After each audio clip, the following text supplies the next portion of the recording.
क्या आपने कभी सोचा है कि अगर कल सुबह सूरज ही ना निकले तो क्या होगा? मैं किसी एक्लिप्स की बात नहीं कर रहा, मैं बात कर रहा हूँ एक ऐसे रियल इंसिडेंट की जब दुनिया से समर यानी गर्मी का मौसम डिलीट हो गया था। लोग डर के हमारे सड़कों पर निकल आए, उन्हें लगा कि अब धरती का एंड होने वाला है। और ये सब शुरू हुआ एक ऐसे पहाड़ से जिसे लोग भगवान मानते हैं। अप्रैल 1815 माउंट टम्बोरा ने एक ऐसा ब्लास्ट किया जो हिरोशिमा पर गिरे 52,000 ऑटोमेटिक बॉम्ब्स के बराबर था। इतना बड़ा धमाका कि धरती का पूरा स्ट्रक्चर हिल गया। सस्पेंस ये नहीं है कि वो कितना बड़ा था, सस्पेंस ये है कि कैसे उस पहाड़ ने लंदन से लेकर न्यूयॉर्क तक के लोगों को ज़ॉम्बी बनने पर मजबूर कर दिया। आज जो आप देखने वाले हैं ये सिर्फ हिस्ट्री लेसन नहीं, ये हमारा फ्यूचर भी हो सकता है। वीडियो के एंड में मैं आपको एक ऐसा सीक्रेट दिखाऊंगा जिसे साइंटिस्ट आज भी छुपा रहे हैं। क्या टम्बोरा फिर से फटने वाला है? 1815 से पहले माउंट टम्बोरा एक शांत पहाड़ था। लोग उसके बेस पर सदियों से रह रहे थे। लेकिन 5 अप्रैल को पहला वार्निंग शॉट आया। एक हल्का धमाका, लोगों को लगा कि दूर कहीं जंग छिड़ी है। लेकिन 10 अप्रैल की रात को नर्क का दरवाजा खुल गया। इमेजिन करो रात के 7 बजे हैं और अचानक जमीन ऐसे हिलती है जैसे कोई कपड़ा झटक रहा हो। पहाड़ के ऊपर से 3 आग के गोले आसमान की तरफ बढ़ते हैं। ये इतने ऊंचे थे कि इनकी रोशनी स्पेस में भी दिख सकती थी। 150 क्यूबिक किलोमीटर की राख और पत्थर आसमान में फेंक दिए गए। सूरज की रोशनी ब्लॉक्स हो गई और पूरे इसलैंड पर मौत का अंधेरा छा गया। जो लोग उस वक्त वहां मौजूद थे उनके लिए कोई रास्ता नहीं बचा था। 400 किलोमीटर पर हार की स्पीड से आने वाली गर्म गैस और राख के तूफान ने रास्ते में आने वाली हर चीज को इंस्टेंट क्रीमेशन यानी फौरन राख में बदल दिया।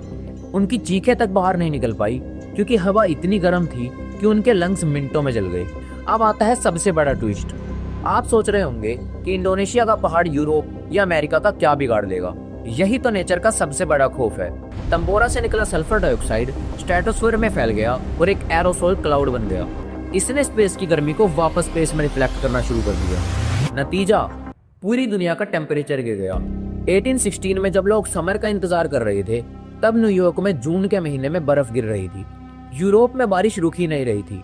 फसलें सड़ गई, फेमाइन इतनी बढ़ गई कि लोग घोड़ों और कुत्तों को खाने पर मजबूर हो गए। स्विट्जरलैंड में लोग घास को उबाल कर पी रहे थे ताकि जिंदा रह सके। इस अंधेरे ने इंसान की मेंटल स्टेट को हिलाकर रख दिया था। आसमान का कलर ब्लडी रेड और मडी ब्राउन हो गया था। इसी डरावने माहौल में लॉर्ड बायरन ने अपनी मशहूर पोयम डार्कनेस लिखी, जिसमें उन्होंने कहा था दी ब्राइट सन वाज एक्सटिंग्विश्ड। लेकिन इस तबाही के बीच कुछ अजीब और कुछ क्रिएटिव भी हो रहा था। स्विट्जरलैंड के घर में बंद मैरी शैले ने बाहर का अंधेरा देखकर एक कहानी लिखी जो आज हर हॉरर फैन की फेवरेट है, फ्रांकेनस्टीन। और सुनो, उस वक्त घोड़े भूखे मर रहे थे जो ट्रांसपोर्ट का अकेला जरिया थे। तब एक जर्मन इन्वेंटर ने सोचा कि बिना घोड़े के कैसे चला जाए और वहां से जन्म हुआ डैडी हॉर्स का, जिसे हम बाईसाइकिल कहते हैं। टम्बोरा ने दुनिया को बर्बाद तो किया लेकिन उसने हमें मॉडर्न ट्रांसपोर्ट और हॉरर लिटरेचर भी दिया। मगर क्या ये सौदा सस्ता था?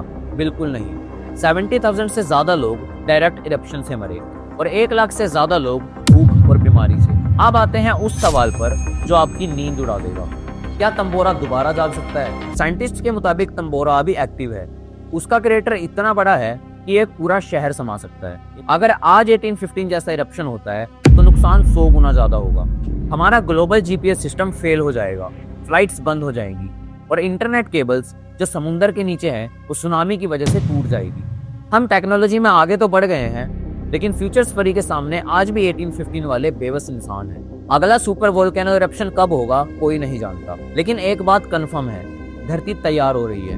क्या इंसान एक और ईयर विदाउट अ समर झेल पाएगा या फिर ये हमारी सिविलाइजेशन का आखिरी चैप्टर होगा? कमेंट में अपना डर या राय जरूर लिखें। और अगर आप जानना चाहते हो कि वो दूसरा कौन सा पहाड़ है जो टम्बोरा से भी खतरनाक है तो चैनल को सब्सक्राइब करके बेल आइकन ऑन कीजिए। मिलते हैं अगले सस्पेंस के साथ में।